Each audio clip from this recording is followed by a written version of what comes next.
아라비아가 29.85%, 한 30% 정도가 거의 사우디에서 오고 있습니다. 사우디가 이제 그 호르무즈 해협을 들어가야지만이 시로 올 수 있는 것이다 해서 이제 호르무즈 해협에 파병을 하는 것으로 우리가 그 생각하는데 이게 사실과 다릅니다. 여기 보시면 이제 여기가 호르무즈 해협이죠. 호르무즈 해협을 들어가서 아부카이크 유전이라고 하는 요게 이제 조그만 섬처럼 되게 바레인이고 요 뿔스 튀어나온 데가 카타르입니다. 요 바레인 바로 마주편에 건너편에 있는 곳이 아부카이크 유전이고 쿠바르 항구라는 항구에서 이제 주로 이 유조선이 뜨는데 옛날에는 여기 나중에 헤즈볼라의 활동 관련해 가지고 설명드렸습니다. 헤즈볼라가 이 코바르 미군 시설, 미군 기지를 습격해 가지고 뭐 테러하고 이런 사건이 많이 일어납니다. 왜냐면 여기 이제 유전지되고 유전에다가 집중되기 때문에 문제가 됐던 것인데 지금은 그런 문제 때문에 호르무즈 해협이 봉쇄될 걸 대비해 가지고 사우디가 송유관을 쭉 뽑아가지고 양부항이라고 하는 곳으로 빼돌렸습니다. 우리가 지금 기름을 갖고 오는 곳은 거의 양부항입니다. 호르무즈 해협 관계없죠. 관계없고 그 다음에 이제 그 쿠웨이트 이런 데는 우리가 저쪽 들어가지는 쿠웨이트들이 많지 않습니다. 사우디에 비해서. 그 다음에 이제 그 아랍에미레이트, UAE라고 하는 데 있죠. 하브산이라고 하는 곳에서 이제 유전지대인데요. 이 정육공장까지 가려면 호르무즈 해협을 거쳐서 이렇게 들어가야 되잖아요. 그래서 항상 이 문제가 됐던 건데 UAE도 이게 문제가 돼가지고 여기 후자이라항으로 바꿨습니다. 석유를 빼서. 그러니까 호르무즈 해협을 들어가지 않고 후자이라에서 우리가 석유를 받아올 수 있게 돼 있죠. 지금 울산 이런 데서 주로 유조선이 가는 곳은 이 후자이라항입니다. 그러니까 우리가 더 많은 석유를 얻기 위해서 이라크, 쿠웨이트, 이란 다 들어가서 유조선을 실어오려고 하면 문제가 되겠지만 지금 현재 부족한 대로 양부항이나 후자이라항에서 대부분 가져오고 있기 때문에 문제가 되지 않고 작년에 호르무즈 해협에서 유조선 테러 공격 같은 걸, 드론 공격 같은 걸 받아가지고 문제가 됐을 때도 또 그 다음에 이 아부카이크 유전 아람코 시설을 드론이 공격해서 예멘 후티 반군이 공격해서 한번 거대한 폭발이 나가지고 전체 산유량이 한 5%, 전 세계 산유 5%가 중단된 적이 있었습니다. 작년에. 그때도 우리가 오일 파동이 나지 않았죠. 그죠? 나지 않았던 것은 뭐냐면 이렇게 다 대안이 있기 때문입니다. 그래서 현재 정말 죽고 못 살 정도로 호르무즈 해협을 우리가 지켜야 된다라고 하는 것은 사실과 달라요. 충분히 우회할 수 있는 방법들이 있는 겁니다. 그리고 현재 이란보다도 미국에서 들어오는 원인이 훨씬 더 많습니다. 아까 보신 것처럼. 여기 보시면은 보이시죠?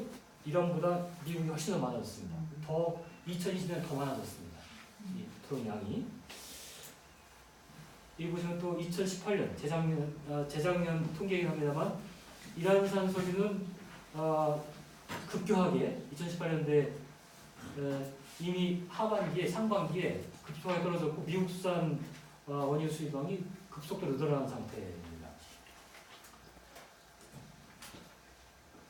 이란이 이제 작년 2019년 1월 달까지는 쭉 떨어졌는데 다시 이란에서 지금 이란에서 원유 도입한 양이 높아졌어요.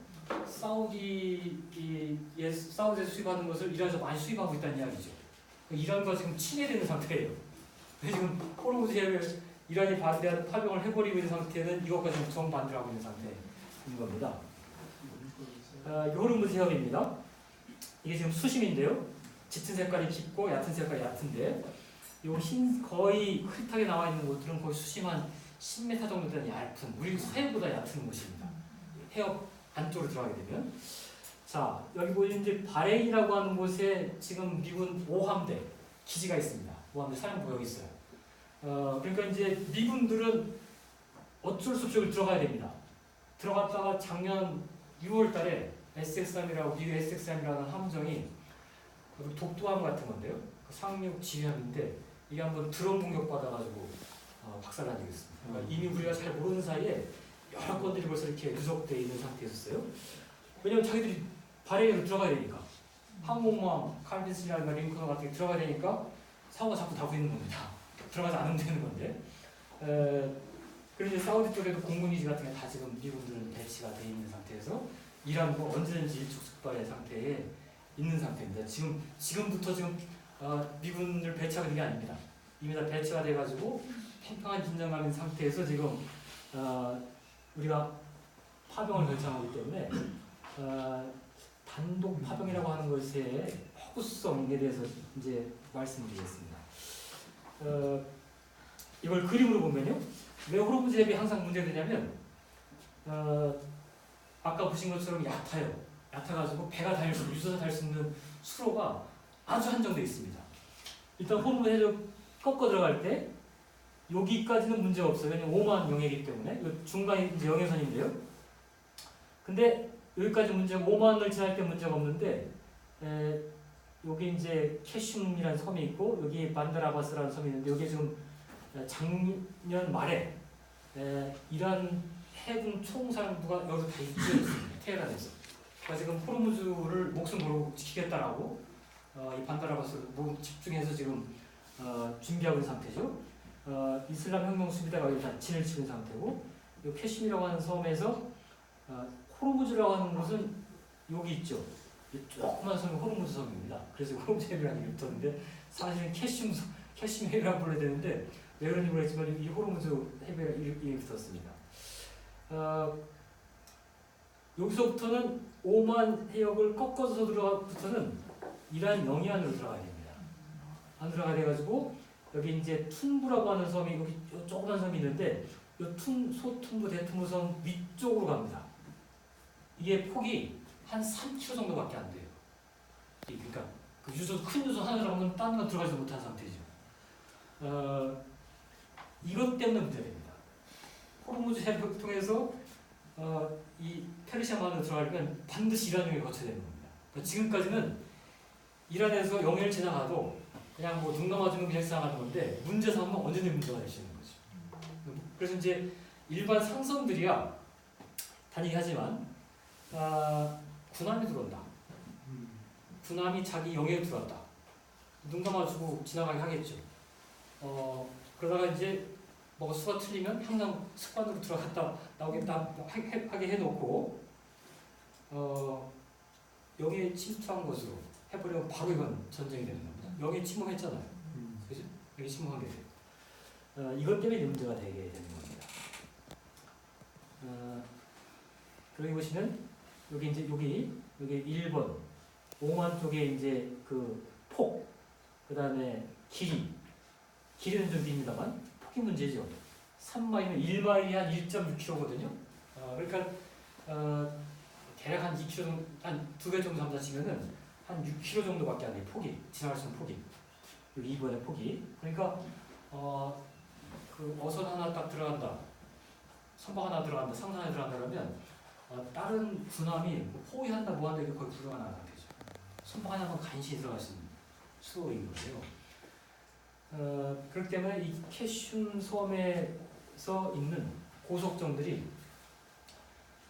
바로 그냥 붙어가지고 출동해버리면 꼼짝 못하는 겁니다. 항공모함은 여러분 아시죠? 항공모함 한 대만 움직이는 게 아니라 항공모함 전단이 움직입니다. 항공모함의 무장이 약하기 때문에 구축함, 순양함, 그 다음에 핵잠수함 같이 움직여야지만이 항공모함이 호위가 되게 되어 있거든요. 근데 같이 못 들어가요. 항공모함 안에 들어가면 다른 건 좁아가지고 못 들어가는 상태가 되기 때문에 결정적으로 이란이 유리한 상태가 되는 거죠. 그래서 이런 상태가 호르무즈 해협입니다.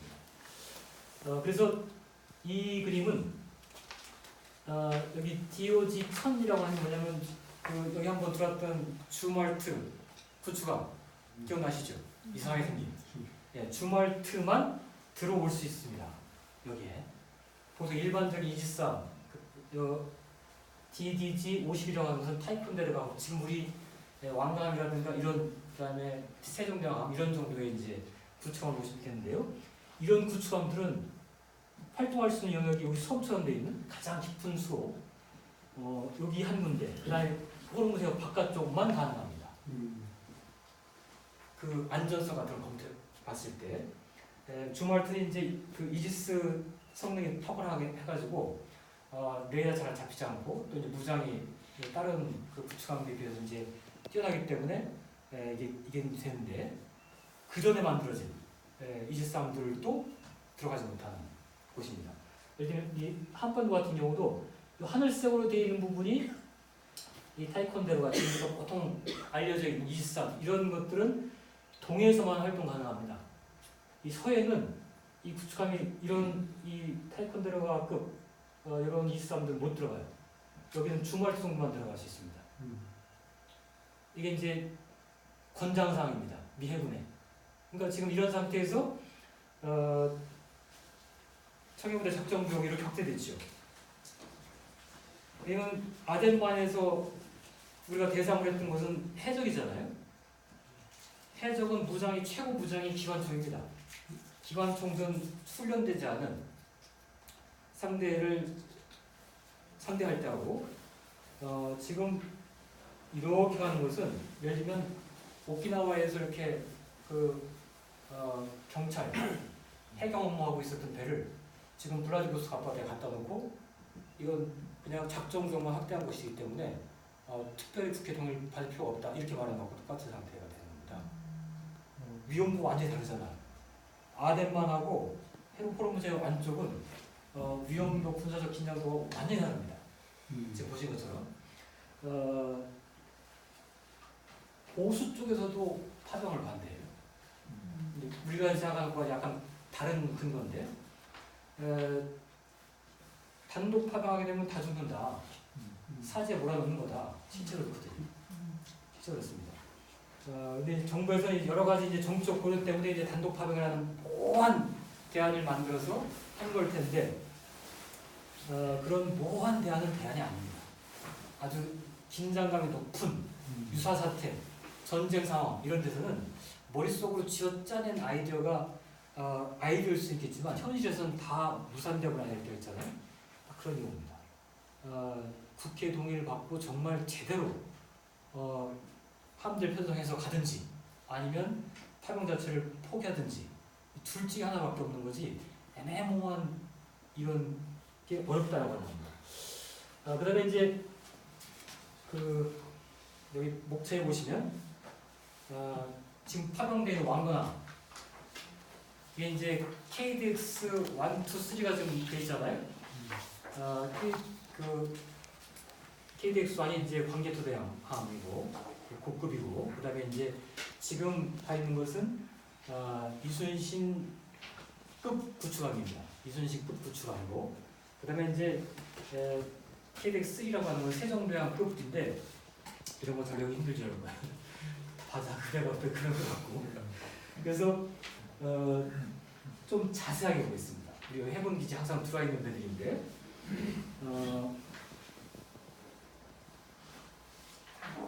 한번 대를 먼저 보겠습니다. 자, 이게 지금 왕건함입니다. 해군 기지 찍은 거예요. 자, 우선 이제 이 KDX 2, 1, 2가 약간 다른데 1, 2는 사실 거의 비슷하고요. 3가 완전히 질이 좀 다릅니다. 왜냐면 3는 이제 이지스함 체계로 딱 들어가면서 좀 성능이 좋아요. 근데 1, 2는 어떤 개념이냐면 현대중공업이나 대우조선에서 그냥 상선 만들듯이 배를 만들어가지고 그 위에다가 필요한 무기를 하나씩 얹습니다. 이게 이제 KDX 1, 2라고 생각하시면 돼요. 근데 KDX 3, 세종대왕급부터는 이렇게 만드는 게 아닙니다. 이지스 무기 체계 탑을 먼저 만들어 놓고 거기에 맞춰가지고 배를 만드는 구조입니다. 어떤 건지 아시겠죠? 개념 자체가 달라요. 근데 이제 이 KDX2, 왕건함, 강감, 잔함, 탁체함 다 똑같은 급들인데요. 이름만 달리 똑같은 급들입니다. 이런 것들이 이제 무슨 문제가 있는가를 좀 보겠습니다. 파병에 적합치 않은 이유를 하나 설명드리겠습니다. 첫 번째 엔진이 문제예요. 엔진은 어떻게 되냐면 이 개념들 보시게 되면 이 코독이라고 하는 말을 쓰는데 DOG, 그러니까 디젤 엔진이나 또는 가스터빈을 씁니다. 그러니까 평상시에는 일반적으로 느릿하게 갈 때는 디젤 엔진을 써요. 그러다가 여기 보시면 이제 두 개 다 가스통이 나왔네요. 이 두 개 다 가스통 된 거는 KDX3입니다. 제가 그림을 잘못 골랐습니다. 이 KDX2는 하나는 디젤이고 디젤 엔진을 쓰고 하나는 가스통을 씁니다. 평상시에는 순항할 때는 디젤 엔진을 느릿하게 가다가 작전상 빨리 들어낼 때가 있겠죠. 최고 속력을 내야 될 때. 이때는 가스통을 누릅니다. 가스 속도가 빠르거든요. 자, 근데 이제 문제가 어떤 문제가 있냐면 KDX3 세종대왕함을 보내지 않고 이 성능이 훨씬 좋잖아요. 이지스텍이니까 날라오는 미사일 멀리서 이렇게 체크할 수 있고 그에 불구하고 왜 KDX3를 보내지 않고 성능이 훨씬 떨어지는 KDX2를 보냈는가? 그 이유 중에 몇 가지가 있는데 하나가 엔진 문제입니다. KDX3는 세종대왕함은 가스터빈을 쓰기 때문에 속도가 보통 이 구축한 표준 속도가 30노트거든요. 30노트를 딱 쳐야 되는데 미국의 미해군 구축이 다 비슷하니까 같이 연합 훈련하려면 30노트 같이 다녀야 되잖아요. 근데 만약 속도가 떨어지면 옛날에 KDX가 나오기 전까지는 뭐 물산급, 뭐 전북급 이런 호위함들은 속도가 확 떨어져가지고 작전을 같이 못합니다. 작전을 못해요. 근데 이제 KDX가 되면서 이제 그나마 작전이 가능해졌는데 KDX1을 만들 때 30노트를 기준으로 만들었어요. 근데 30이 나오진 않고 그 바다가 높은 파도가 일거나 그럴 때 속도가 안 나겠죠. 바람이 세게 불 때는 속도 안 나기 때문에 한 29노트 8에서 떨어집니다. 그래서 허덕허덕해요. 근데 원래는 KDX1을 만들면서 만을 12척을 만들 계획이었었는데 갑자기 계획이 김영삼 때 바뀌어가지고 KDX1은 3척만 만들고 KDX2 6척 만들고 KDX3 6척, 3척 해가지고 이렇게 해가지고 12척을 만들기로 하자라고 계획이 바뀌면서 KDX2를 만들면서 갑자기 KDX1 만들고 있다가 갑자기 성능 개량하지 않고 엔진 그대로 쓰고 하면서 KDX2를 만들어버린 거예요. 그러니까 똑같은 엔진을 쓰는데 KDX2는 톤수가 늘었거든요. 속도가 떨어지겠죠. 그러니까 원래 30노트를 쳐야 되는 30노트를 기준으로 해야 되는데 원래 만들 때부터 한 28노트밖에 안 나와요. KDX2는. 근데 파도 같은 거 치거나 그러면 실제 KDX2를 운영했던 함도 제도에 따르면 함 연합을 할 때 최고 속도를 내보니까 어떨 때 26노트도 안 나오더라. 그러니까 미국 해군들 따라하기 힘들었다. 이런 말 하거든요. 그래서 당연히 그러니까 KDX3를 보내는 게 맞을 거 아니고 또 호르무즈에서 긴급한 사건이 생겼을 때 속도가 빨라야 되잖아요. 근데 왜 그랬냐면 가스터빈 연료비가 비쌉니다. 우리가 생각하는 거 이상으로 비싸요. 그래가지고 지금 미국 이지스함들도 다 가스터빈을 쓰고 있었는데 가스터빈에서 바꾸고 있습니다. 연료비가 너무 비싸가지고 잘 사는 부자 나라인 미국조차도 그렇게 하고 있어요. 이게 하나가 문제가 되고 또 하나는 열이 엄청나게 나겠죠. 엄청나게 큰 엔진이니까. 보통 우리 자동차 같은 경우는 공냉식이죠. 공기를 식히죠. 열을. 근데 뜨거운 여름이 되게 되면 막 터질 때가 있잖아요. 이 식히지 못하면 터지죠. 선박 엔진은 얼마나 엄청나겠습니까? 어마어마한 엔진을 부리니까. 그래서 이 엔진을 식히려면 공기로는 못 식힙니다. 물로 식혀야 돼요. 해수 떠서 그냥 그죠? 바닷물 떠가지고 식히는 거예요. 근데 우리만 하더라도 좀 이렇게 바닷물이 차잖아요. 근데 적도 쪽으로 가까이면 어떻게 됩니까? 물이 뜨거워졌잖아요. 뜨거운 물은 한 1도 정도만 올라가도요. 식히는데 큰 문제가 생깁니다. 큰 문제가 생겨요. 그래서 몇 번 퍼집니다. 배가 퍼져요. 퍼집니다. 실제 그런 경우가 있었다는 얘기도 들었어요. KDX2가 이제 적도 가가지고 이제 중동까지 가잖아요. 몇 번 퍼진 경우가 있었다는 얘기 들었어요. 이 냉각수 때문에. 네, 이런 이유 때문에 이제 그 가스터빈만 쓰는 그 KDX3가 적당치 않은 거죠. 엔진 문제 때문에. 그래서 KDX2가 평상시에는 디젤로 갈 수 있으니까 이게 일으킨 하고 있는 연료비 문제와 그다음에 속도 문제와 이런 등등의 문제를 겹쳐져가지고 KDX2로 보낸 것으로 보여집니다. 엔진이 이렇게 설치가 되어 있습니다. 이게 지금 KDX2 모양 그대로예요. 여기 헬기가 내려앉는 뒷공문이죠. 여기 보시면 이제 엔진이 하나는 디젤, 하나는 가스터빈인데 그 연통에서 막 연기가 확 뿜어 나올 때가 있죠. 연기도 뿜어내기도 하지만 또 공기가 필요하기도 하죠. 그죠? 그래서 그 옆구리가 다 뻥 뚫려 있습니다. 창문처럼 숭숭 뚫려 있어요. 잘 보시면 그 공기를 흡입하기 위해서 필요한 구조죠. 그래서 그 이 적도 쪽으로 가게 되면 기온이 공기 온도가 높아지잖아요. 이것도 문제가 돼요. 공기가 높아지면 이 엔진 소리를 문제 과부하가 생기게 됩니다. 여러 가지로 대양 작전이라고 하는 것에 우리 그 부축함이 아주 딱 적합하지 않, 엔진에서 적합하지 않습니다. 이게 정박했을 때 여기 정박했을 때 왕건함 그 정박한 순간에 찍은 사진이에요. 매연 엄청나게 나오고 있죠. 매연 엄청나게 나오고 있으면 이게 배가 달리고 있으면 뒤에 레이더에 다 이렇게 덮어 씌워지겠죠. 그죠? 매연이. 이걸 몇 번 당하면 이 레이더가 못 씁니다. 뒤에 있는 레이더가. 그래서 그 KDX1은 네. 여기 KDX1인데요. 연돌이라고 하는데 이 Y자로 되어 있습니다. 잘 보시면 차이가 있어요. Y자로 되어 있는 이유가 뭐냐면 이 뒤에 있는 레이더가 아무래도 매연이 계속 이렇게 시게 되면 성능이 떨어질 거 아닙니까? 그래서 Y자로 해가지고 연기가 바깥으로 흘러나가도록 하기 위해서 만든 건데 이 연통이 또 문제입니다. 연통이 뭐가 문제냐면 열이 가장 많이 발생하는 부분이죠. 그 함정에서 적외선 레이더가 함정을 추측할 때 보이면 레이더가 반사돼가지고 오는 걸 딱 받아서 이제 모니터에 상대방 모니터에 뜰 거 아닙니까? 그럴 때 가장 열이 많은 부분에 반사 면적이 가장 많습니다. 그래서 어떻게든지 해군 함정에서는 이 열이 나오는 걸 시켜야 돼요. 근데 KDX1은 이런 장치가 전혀 없습니다.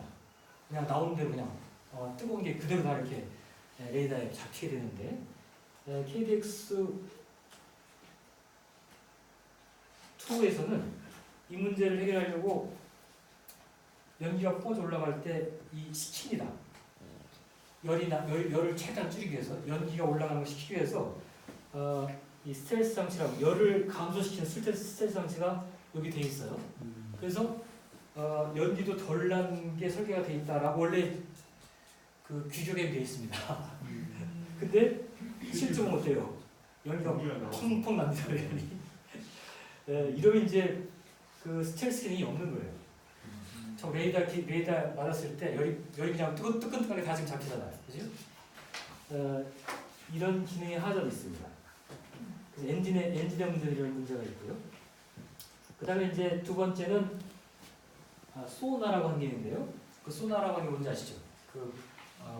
물 속에서 음파를 탐지하는 거죠. 물 속에서 나는 소리를 만약 잠수함이 다닌다 그러면 잠수함이 물을 부딪히면 나는 물방울 소리 이런 것들이 이제 소리가 나니까 그 소리를 잡아내는 기능이 소나라고 하는 겁니다. 음파 탐지 기능이죠. KDX1은 배 밑에 이렇게 달려 있습니다. 근데 배 밑에 달려 있어서 이제 당연히 그 물 속에서 음파를 탐지하니까 배 밑에 달아놨죠. 근데 이 배 밑에 운항할 때 엄청난 그 마찰이 생길 거 아닙니까? 물소리라고 하는 것은 물방울이 터지는 소리죠. 물방울이 만들어지면서 터지는 소리가 물소리거든요. 그 함정이 물을 가르고 나갈 때 얼마나 많은 그 기포가 생겼어요. 터지는 소리가 다 주변에 퍼지는 건데 자기가 내는 소리 때문에 상대방이 내는 소리를 못 들어요. 그래가지고 KDX2 이 지금 왕건함에서는 이걸 바꿔서 앞에 이렇게 그 삐쭉 튀어나온 부분 있죠. 거기 하나 이제 앞에 하나 달고 뒤에다가는 끈을 길게 내려가지고 흑룡이라고 하는 예인 소나라고 이게 전선줄 같은 게 쭉 늘어져 있습니다. 그래서 하나하나가 마치 그 프랑스 소세지처럼 줄줄 달려가지고 하나하나가 다 음파를 탐지하도록 되어 있는 이런 구조예요. 그래서 대충 음파가 이렇게 탐지됩니다. 앞에 부분은 이렇게 나오고 뒷부분은 이렇게 음파가 탐지되기 때문에 움직일 때 거의 대부분이 이제 음파가 그 탐지가 된다라고 하는 이론을 만들어진 겁니다. 그리고 이제 호르무 지역 같은 경우는 이 경우가 음파 탐지하기에 적합한 조건입니다. 이게 이제 잔잔한 물일 때는 음파 탐지하기 좋겠죠. 근데 물 파도가 세게 치면 음파 탐지가 어렵습니다. 어려워져요, 잔잔한 물보다. 그 다음에 이제 바닥이 얕은 바다 같은 경우는 바닥이 깊은 바다일 때는 음파가 가서 돌아와야지 알잖아요, 그죠? 근데 음파가 가서 오질 않아요, 깊은 바다는. 근데 바닥이 얕은 바다 같은 경우는 바닥을 치고 다시 오니까 물살이 높은 바다라 할지라도 얕은 바다는 음파 탐지가 유리하겠죠.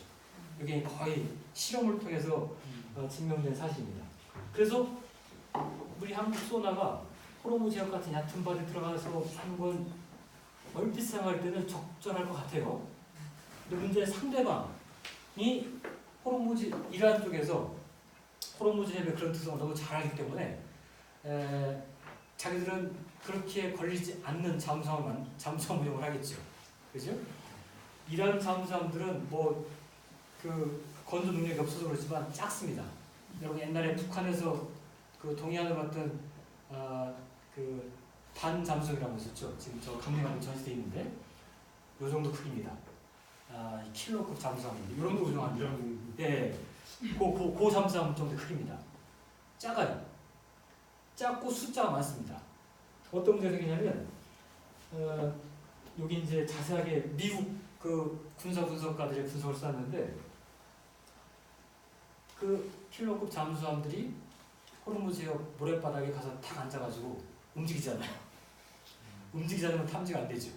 움직이는 게 탐지가 되는 거 아닙니까? 소리가 나서 움직이지 않고 있다가 한국배가 나타나면 어뢰 한 방울 뻥 쏴요. 속절없죠.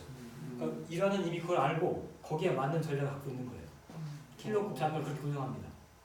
그래서 이 킬로급 잠수함이 작은 게 오히려 더 치명적인 거죠. 보통 우리나라도 그렇고 잠수함을 잘 키우거든요. 멀리 대양 큰 바닷가에 나가서 작사하도록 한다고 해서 키웠는데 이런 해군은 멀리까지 나갈 필요 없기 때문에 자기 연안 바다만 지키면 되기 때문에 그런 게 필요 없는 거예요. 그러니까 아주 지혜롭게 영리하게 작전을 하는 거죠. 여기에 당연할 제한이 없어요. 숨어있는 잠수함은 도저히 못 찾습니다. 얕은 바다를 있죠. 그래서 호르무즈 해협에 그래서 우리가 소나를 통해서 적의 잠수함을 대응한다라고 하는 게 원천적으로 난관에 빠질 수밖에 없는 상황입니다. 그 다음에 레이더에 대해서 말씀드리겠습니다. 여기까지 30분 넘어갔거든요. 레이더는 이제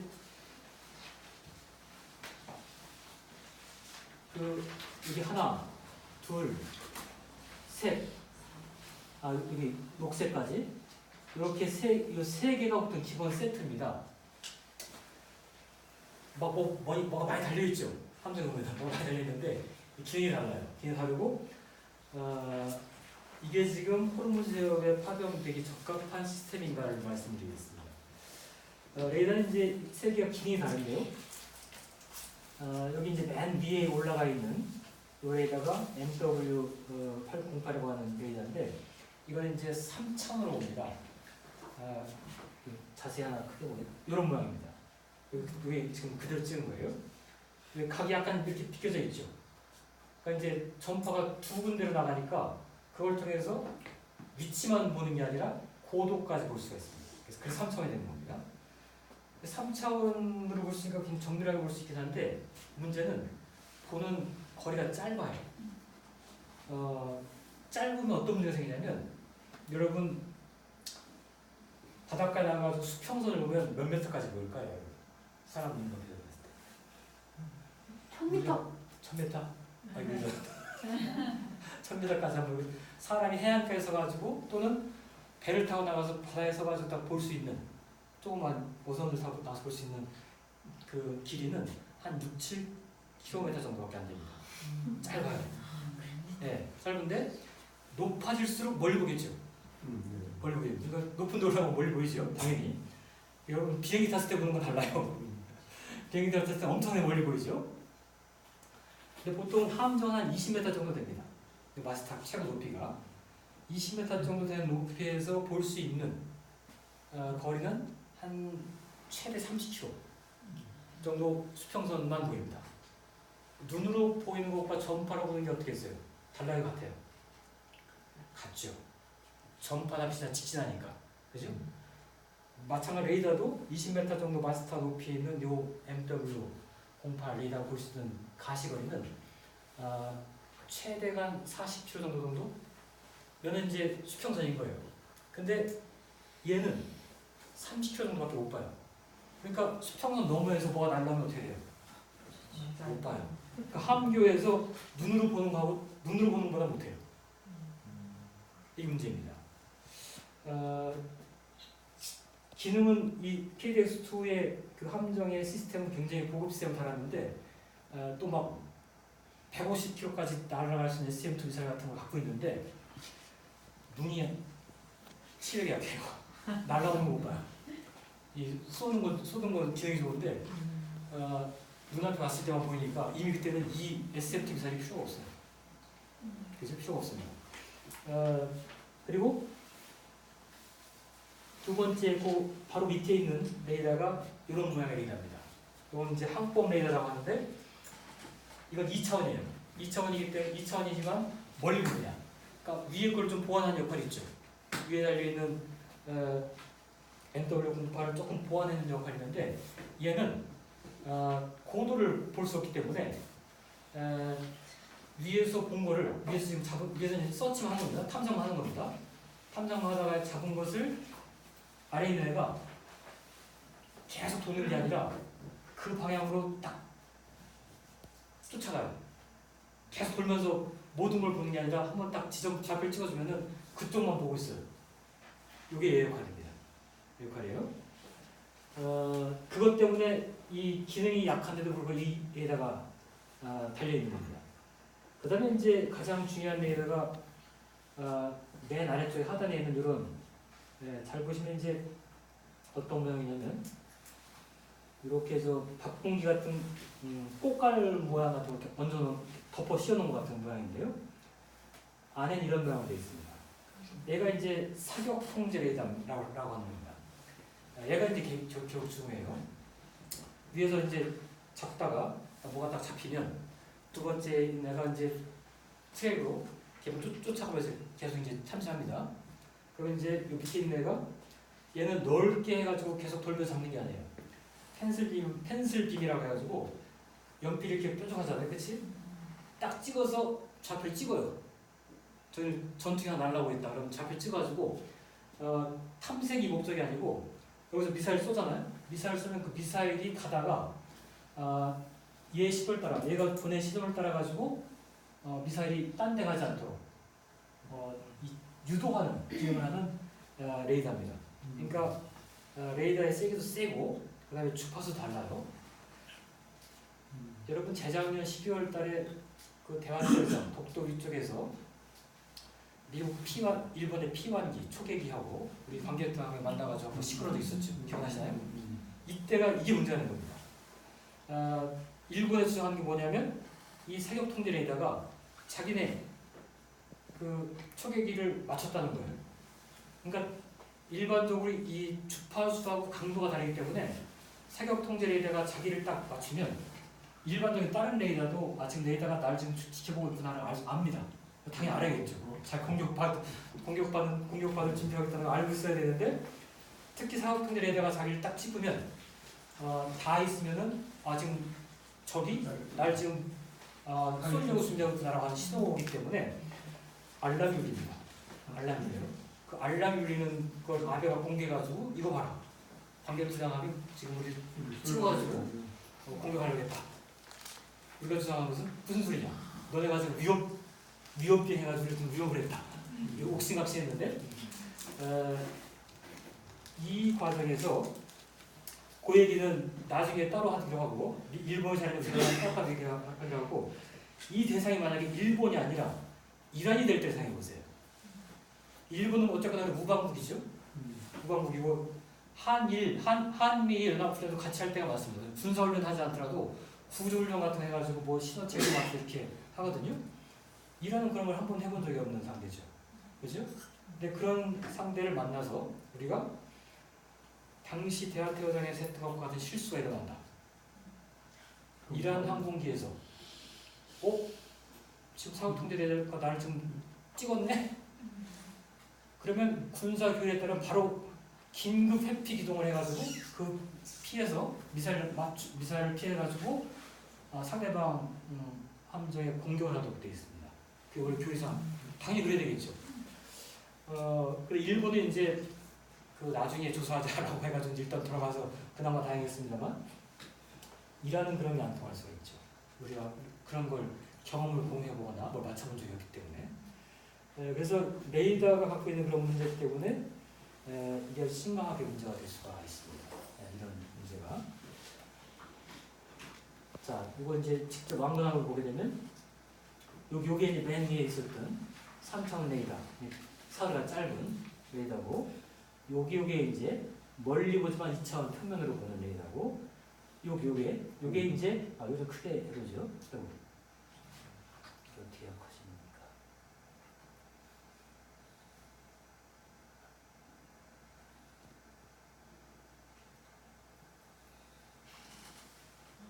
대충 구분이 가시죠. 네.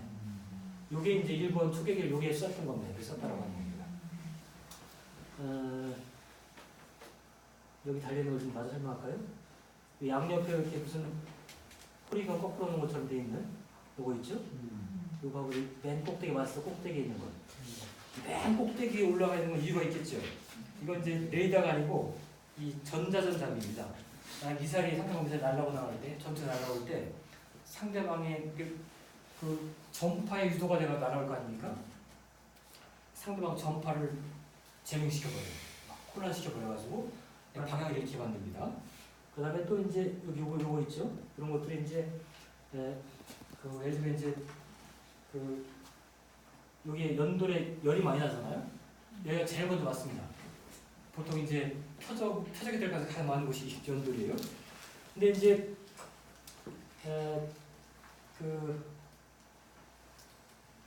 체프라 그래가지고 여기가 아니고 더 뜨거운 걸 공중에 뿌려버립니다.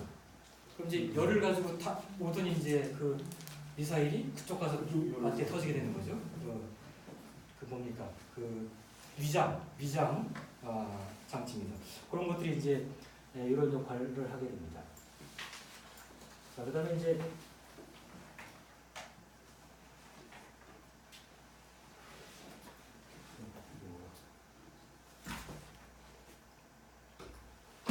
그리고 이 레이더들은 꼭 두 쌍이 있습니다. 두 쌍이 양쪽에 있는데 여기 앞에 하나 있고 뒤에 똑같은 게 하나 있죠. 여기 또 큰 게 있고 작은 게 이렇게 있고 이 전압이라고 하는 건 다 두 개로 되어 있습니다. 왜냐면 하나가 만약 망가지면 엔진도 아까 축이수기했었죠. 하나가 망가지면 하나로 생존해야 되기 때문에 이런 구조 때문에 이제 이런 편제가 생기게 되는 거죠.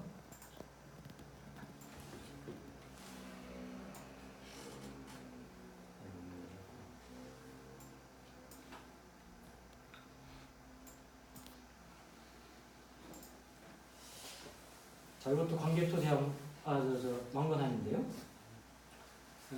이렇게 보면 정확하게 좀 잘 보일 수 있죠. 자, 그리고 이제 조금 구분하기 위해서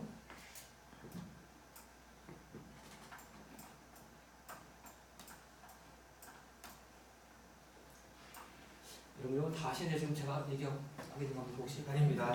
네. 이게 지금 KDX-3 세종대왕함입니다. 여기 이지스함이죠.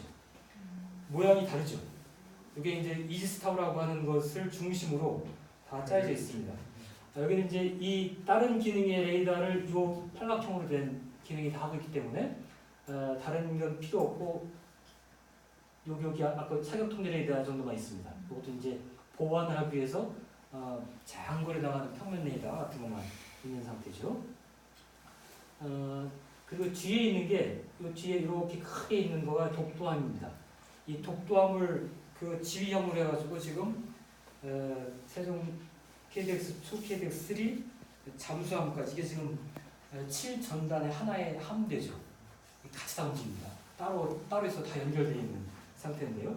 이 독도함이 상륙 기능도 하지만 전체를 총괄하는 지휘함입니다. 컨트롤 타워예요. 그래서 여기 보게 되면 아까 아까 KDX의 맨 머리국대에 달렸던 MW081은 그 3000내에다가 독도하면 이걸 달려 있습니다. 원래는 이 정도 크기의 요게 한 150km 정도를 볼 수 있거든요. 그러니까 수평선 너머에서 날아오는 것도 미리 탐지 가능해지죠. 높이 올라가 있잖아요. 높이 올라가 있고 크기가 큽니다. 원래는 KDX2 같은 경우도 이게 달려야 되는데 이걸 달고 싶어도 문제가 뭐냐면 워낙 중량이 한 7배 정도 차이 나거든요. 아까 처음에 있던 거랑. 그러니까 마스터부터 전체 설계를 다 바꿔야 돼요. 불가능합니다. 그러니까 이제 이게 문제가 있는 걸 알면서도 바꿀 수가 없는 거예요. 그러니까 지금 그 KDX2 왕건함은 레이더의 근본적 결함을 수정할 수 없는 상태로 후르무즈에 갈 수밖에 없는 상태에 있는 거죠. 문제가 된다 할지라도.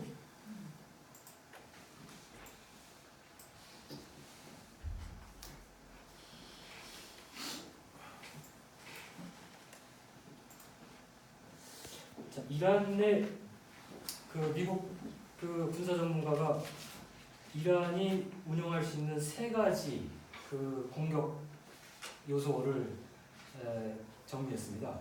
하나는 미사일, 두 번째는 호르무즈 해협의 해군. 이게 비대칭적 전략이라고 합니다. 세 번째는 헤즈볼라 같은 북외, 이란 외에 있는 이란과 연관된 단체들 있죠. 보통 우리가 테러 단체라고 하는 이런 단체들이 움직이면 미국이 굉장히 난감한 상황에 빠진다라고 하는 건데 첫 번째가 미사일입니다. 이 이란에서 테헤란에서 사정거리가 여기 보시면 2,500km까지 가는 이게 이제 스미르라고 하는 탄도 미사일인데요. 이런 미사일들은 여기 보시면은 이스라엘 넘어가죠. 미국까지 닿지 않지만 이스라엘 다 넘어갑니다. 사우디아라비아의 미군 기지가 중요한 경우에 서너 개 있거든요. 여기 다 포함되죠. 이게 지금 테헤란 중앙에서 지금 본 건데 이걸 이제 이란 서쪽으로 이 원을 옮기면 어떻게 됩니까? 이탈리아까지 다 가죠. 유럽 웬만하까지 갈 수가 있습니다. 그래서 이 탄도미사일은 뭐가 문제냐면 우리 지금 KDX2가 그 발사하는 미사일이 SM2라고 하는 미사일이죠. 이게 제일 강력한 미사일입니다. 근데 SM2 미사일은 상대방 미사일이 쭉 날라오면 가장 맞추는 게 아니고요. 맞춰가지고 터트리는 게 아니고 미사일 날라올 때 근처에 가가지고 파편을 팍 터트립니다. 파편에 맞아가지고 얘가 푹 떨어지게 파편에 터지도록 하는 이런 구조예요. 근데 SM2가 파편을 딱 터뜨렸을 때 초음속으로 날라오는 물체면 이게 소용이 없어요. 파편이 튕겨 나갈 수도 있고 또 잡기도 어렵고 유도탄이 가가지고 이게 찾기도 어렵고 속도가 빠르기 때문에 두 번째는 딱 그 파편을 터트리는데 성공했다 할지라도 이 속도보다 빠르기 때문에 이 파편 자체가 소용이 없는 상태가 됩니다. 그래서 이제 초음속 미사일일 경우에는 SM2가 소용이 없어요. 그래서 이제 SM3라고 하는 거, 그러니까 한국 해군이 이걸 도입하려고 무척 노력하고 있는데 SM2 미사일은 지금 수밀 같은 미사일을 막을 수도 없고 또 미사일의 한계 때문에 레이더의 한계 때문에 이걸 잡을 수도 없습니다. 왜냐면 수평선 너머에서 날아올 거 아닙니까? 날아올 텐데 지금 구축한 맨 끝에 있는 MW 레이더를 가지고는 불가능하죠. 현재 체계로 지금 한국 왕건함이 대응할 수 있는 것은 수평선 너머에서 미사일이 나타났네? 야 쏴해가지고 쏠 수 있는 거 정도만 가능합니다. 그 멀리에서 대륙권을 뚫고 떨어지는 초음속은 탐지도 어렵고 SM2 미사일도 불가능한 상태입니다. 그러니까 이런 걸 방지하려면 예를 들어 여러 가지 다른 보조 장치가 있어가지고 이제 같이 가서 하면은 가능할 수 있겠죠. 뭐 전투기도 있고 지상에 뭐 다른 또 현무 이렇게 되면 될 텐데 함대 하나 갔잖아요. 함대 하나 가서는 속수무책이 되는 겁니다. 그 단독 파병이라고 하는 것은 그냥 해군 장병들을 사지에 몰아넣는 거예요. 죽으라고 몰아넣는 거예요. 만약 실제 전쟁이 벌어진 상황이 됐을 때는 아무 대책이 없습니다. 아마 우리 해군 기지 장병들 붙잡고 널 진짜 파병 원하냐? 라고 물어보면 뭐 하여튼 반반 갈릴 겁니다. 진짜 이런 구조를 알고 있으면 해군들도 이게 과연 내키는 일인가? 이제 정말 위에 있는 지휘관들은 이거 한 번 해가지고 뭔가 성과를 올려가지고 이 한국 해군의 가장 큰 자기들이 생각하는 가장 큰 딜레마, 핸디캡, 문제는 뭐냐면 한국 전쟁 이후에 한 번도 전투해본 적이 없다라고 하는 거예요. 전투해보지 않은 군인이라고 하는 이 컴플렉스가 있습니다. 미군들은 계속 전투해가지고 전투할 때마다 이게 늘어나잖아요. 실력이. 그러니까 우리는 전투해본 적이 없기 때문에 전투해보지 않은 군인들의 문제점에 관한 그 여러 가지 안 좋은 얘기들이 많거든요. 한국 해군은 항상 그런 걸 밀려요. 미군하고 딱 맞으면은 너 전쟁 해봤어? 해본 적이 없다. 그래가지고 일단 꺾이는 거예요. 그러니까 해군들은 어떻게든 한번 전투하는 데 가봐야 되는 거예요. 전투하는 데 가봐야지 돌아와가지고 말도 좀 높일 수 있고 승진할 수 있는 인사고과도 하니까 지휘관들이 이게 좋죠. 근데 일반 해병, 일반 사병들이 볼 때는 사병들 입장에서 볼 때는 이게 정말 사지에 몰아넣는 행위가 되는 겁니다. 그 다음에 이제 이지스 레이더. 그러니까 이런 모양, 이게 지금 이지스 레이더가 그 탐지할 때 모양을 이렇게 그림으로 표현한 겁니다. 이 색깔 있는 부분이 이제 탐지가 되는 부분이고요. 이 색깔이 없는 부분, 흰 부분 있죠. 이게 탐지가 안 되는 부분이에요. 탐지가 안 돼요. 그 이지스 레이더가 뭐 맞는 것처럼 막 써도되잖아요. 맞는 게 절대 아니에요. 비어 있는 공간이 있습니다. 그다음에 또 여기 이렇게 그 빨갛게 돼 있는 짙은 빨간색 있는 부분들 있죠. 이건 이제 그림자 구역이라고 해가지고 이지스함이 이 전파가 레이더가 미치지 않는 영역이 있습니다. 이게 다 만능이 아니기 때문에 그런 부분에 만약 이제 이지스 레이더를 쓰더라도 만약 그 구역을 통과하면은 못 잡는 거죠. 그러니까 작년 7월 달에 그 SX함이 이지스 시스템이 있음에도 불구하고 작동됨에도 불구하고 드론이 와서 받아버리는 거 막지 못하잖아요. 이 이지스 레이더가 만능이 아니에요. 그리고 보통 막 모든 걸 다 그냥 뚫을 수 있는 것처럼 다 선전하지만 만능이 아닙니다. 이지스 레이더가 있어도 이 모양인데 지금 왕건함은 이지스 레이더 갖고 있지 않아요. 그죠? 세종대왕이 가야지 그나마 이거라도 성능이 되는데 지금 왕건함은 이것도 없어요. 이런 능력도 안 된다라고 하는 겁니다. 막 도표가 나와서 죄송한데요. 이게 지금 이렇게 미사일이 이렇게 날아간다고 쳤을 때 레이더가 어느 부분에서 감지가 잘 되고 어느 부분이 잘 안 되는가라고 하는 걸 표현하는 겁니다. 여기 이제 50m, 100m, 150, 300m까지 이렇게 300m 사거리를 갖고 있는 이렇게 미사일 날아간다 했을 때 다 잡히는 게 아니에요, 레이더에. 여기 보시면 여기 까만 점선, 까만 선이 있는 이 선이 있는 위 있잖아요. 이 위만 지금 레이더에 잡히는 겁니다. 그러니까 일정 구역 한 50m 정도 부분에서 잡힌다. 그 다음에 100에서 200 정도 부분에서 잘 잡힌다. 이때가 제일 잘 잡히죠. 이때가 가장 정점에 있을 때는 정점에 있을 때 잘 잡힙니다. 이때가 그러니까 다 잘 잡히지 않죠. 잘 잡히지 않고 레이더라고 하는 건 이제 전파를 쏴가지고 반사가 되는 걸 받는 거잖아요. 그러니까 수신되는 전력이 세야지 잘 나타나겠죠. 발사되는 것도 중요하겠지만 센 걸 발사되겠지만 반사돼가지고 돌아오는 게 전력이 세야지 잘 나타나는 건 화면에 잘 나타나는 건데 이게 수신되는 면적이 세다 할지라도 이게 이제 정점에 갔을 때 레이더 반사 면적이 제일 많은 겁니다. 그래서 이런 현상이 나타나는 거예요. 그리고 꺾어질 때는 반사 면적 이런 거죠. 이렇게 있으면은 여러분 지금 빛이 온다 그러면은 가장 넓은 면의 반사 면적이 있죠. 근데 이렇게 되면 어떻게 됩니까? 반사 면적이 줄죠. 마치 이런 거예요. 이런 원리입니다. 그래서 이제 근데 뭘 이렇게 잘 반사가 되는 위치에 있다 할지라도 이게 멀리 있으면 어떻게 되겠습니까? 또 멀리 쏘는 게 또 전력이 약해지겠죠. 반전력이. 그러니까 이런 것들이 고려돼서 이런 원리 때문에 이제 이 레이더의 성능이 우리가 생각하는 것처럼 모든 걸 다 잊었듯이 보고 있다 이런 게 아니에요. 아주 한계적 상황에서 정말 가까스로 보고 있는 겁니다. 가까스로 보고 있어요. 자, 이게 지금 제 7기동 전단의 구성이에요.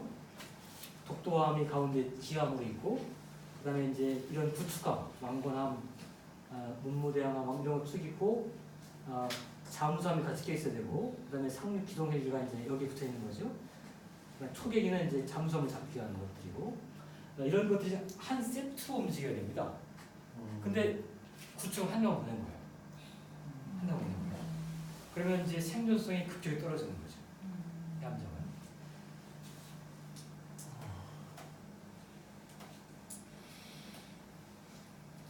이게 이제 연돌 근처에 무슨 발사관 같은 게 이게 이제 체풀을 날리는 상대방 미사일 날려올 때 그 기만체를 확 해가지고 이제 딴데 퍼지게 하는 이런 이제 2017년 미국하고 북한 사이에 긴장감이 제일 높아질 때죠. 전쟁 직전까지 막 갈 것 같은 분위기 있었죠.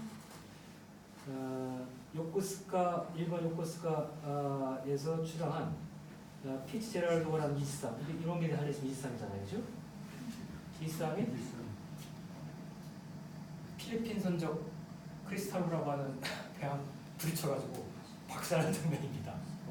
세계 최강이라고 하는 23이 이 꼴이 됐어요. 그 상선은 콘테이너 선적은 거의 부상이 없었습니다. 그래가지고 아니 이게 무슨 꼴이야. 여지까지 23은 세계 최강이고 모두 그걸 믿고 있었는데 이렇게 박살나 버렸습니다. 그래가지고 7명이 죽었어요. 그냥 다침하게 배만 부서진 게 아니라 7명이 죽었고, 이거 물이 막 나오고 있죠? 물이 들어와가지고 물이 차가지고 물 빼내라고 물이 막 나오고 있는 겁니다. 지금 가라앉기 직전까지 갔던 거예요. 왜 이런 일이 벌어지냐면요, 여기 보시면 그 이지스 타워예요. 이게 미국 이지스-3입니다. 제가 직접 찍은 거예요. 다른 거는 다 최첨단입니다. 이지스-3은 뭐 전투체계, 그 다음에 레이더, 스파이언 레이더 다 최첨단인데, 여기 창문이 있죠. 이 창문이 이제 막 전투하는 데인데 유리창이 있다라고 하는 건 이건 좀 이상한 거죠. 근데 이 유리창이 있을 수밖에 없어요. 왜냐면 항해하려면 봐야 되니까, 그죠? 근데 이 유리창 간격을 보세요. 여기 좀 넓죠? 여기 좁죠? 여기에 좁아지냐면 만약에 폭탄이 딱 터져가지고 유리창이 깨진다. 그럼 큰 거 있는 곳은 통째로 박살나겠죠? 작은 걸 나눠 놓으면 하나만 박살나겠죠, 그죠? 나머지 한 2개 살 수 있겠죠. 이런 것 때문에, 그다음에 또 구조적으로 또 기둥이 많아야지 이게 잘 버틸 거 아닙니까? 이런 것 때문에 이제 여기 좁게 했는데, 이제 문제가 어떤 게 생기냐면, 여기 이게 딱 이렇게 머리 쓰기 괜찮은데 가까이 있으면 어떻게 됩니까? 이렇게 뒤에 있는 사람 잘 안 보이죠, 그렇죠? 이 기둥 때문에 밖에 잘 안 보여요. 지금 막 나침반 해가지고 위치 이거 찾아야 되는데 기둥이 딱 여기 있어요. 저 뒤에 배가 10대 쭉 있는데 여기에 걸린 배들 아무것도 안 보여요, 그죠? 전투 체계는 최상인데 기본이 안 돼 있어요. 기본적인 배 기본이 안 돼. 배는 일단 안전하게 항해를 해야 되잖아요. 항해를 하고 이게 기본이 되고 배의 안정성이 있어야지. 배가 일단 폭파되거나 깨지거나 물이 새거나 그러지 않아야지 전투를 할 수 있는 거잖아요. 근데 핵심 이 전투 체계는 이 다 안에 들어가 있거든요. 안에 깊숙이 들어가 있습니다. 계단을 타고 내려가서 한참 내려가야지 이제 컨트롤 센터가 딱 있어가지고 거기는 이제 아무리 밖에서 공격받아도 깨지 않는 센터죠. 보통 함정은 거기 들어가 있습니다. 전투 때는. 그러겠죠, 당연히. 그다음에 이제 뭐 이 선장, 항해사들은 다 여기 있을 거 아닙니까? 항해사들이 야 이렇게 좋은 이지스함인데 세상을 다 지금 뭐 수평도 넘고 몇 킬로 다 볼 수 있는 이지스함인데 항해하는데 무슨 문제가 있겠나 싶었겠죠.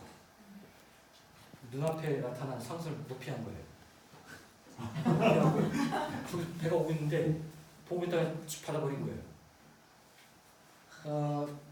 이게 6월 25일 날 1927년 6월 26일 날 일본에서 일어난 일입니다. 근데 그로부터 두 달 뒤에 또 말라카이어 싱가포르 앞바다에서 또 한 번 이 똑같은 일사람이 존 네이케이함이라고 하는 게 또 유조선하고 부딪혀가지고 또 박살난 적이 있습니다. 제가 기록을 찾아보니까 그 두 개는 크게 보도가 됐던 건데 2017년 1월 달부터 이런 사고가 계속 나오고 있었어요. 1월 달에는 한국에서 한번 들이받쳐가지고 또 문제가 된 적이 있었고 2017년 내내 113이 계속 이런 사고가 나오고 있었습니다. 그러자 당시 미 해군 참모총장이 긴급 명령서라고 하는 건데 4쪽짜리 긴급 명령서를 9월 달에 발표합니다. 최첨단 기계를 듣지 말고 나침판하고 연필을 들어라. 눈으로 보고 확인해라. 함장이 지시하지 않나 할지라도 네 눈으로 보고 네가 판단해가지고 피할 수 있는 피하라 이거예요. 그 최첨단 시스템에서 결국 도달한 최종 병기가 시합니다. 나침판과 연필입니다. 이거 이제 그래서 미 해군도 자기들이 기본이 돼 있지 않았다. 기본이 안 돼 있으면 이런 일이 거죠. 그죠? 아무리 좋은 무기를 할지라도 아무리 좋은 시스템을 할지라도 그걸 운영하는 사람들의 생각이나 이런 게 정리 안 돼서 이런 일이 벌어지게 되는 거죠. 이게 이제 이지스함에 직접 들어가서 찍어온 거예요. 동해에 이제 동해에 정박했을 때 들어가서 찍었는데 이 화면이 이렇게 나오고 그다음에 이거 바뀝니다. 이거 딱 기사 때 들어가니까 화면을 다 바꿨어요. 근데 이걸 보시면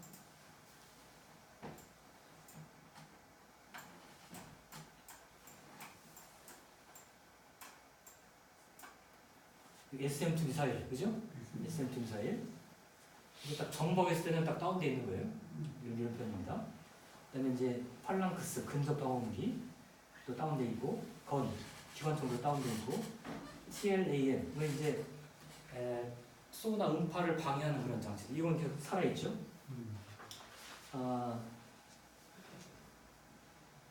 자, 이런 것까지 다 지금 공개가 되어 있습니다.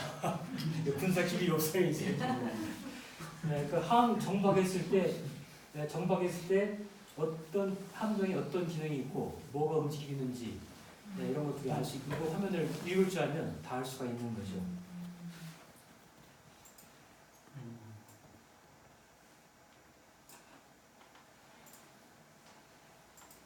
자, 여기까지 보겠습니다. 우리 결국은 하니까 한 시간이 다 됐네요. 이어서 시간 됐습니다만 뒤에 걸 조금 짧게 하고 이걸 좀 이어서 좀 설명드리겠습니다.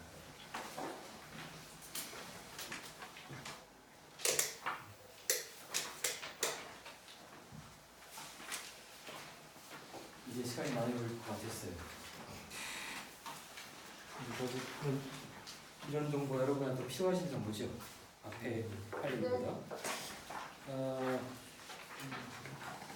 미국-이란 전쟁이 어떻게 될 것인가 여기까지 말씀드리겠습니다. 좀 쉬었다 할까요? 네. 5분 쉬었다 그러면 9시 10분에 다시 드리겠습니다.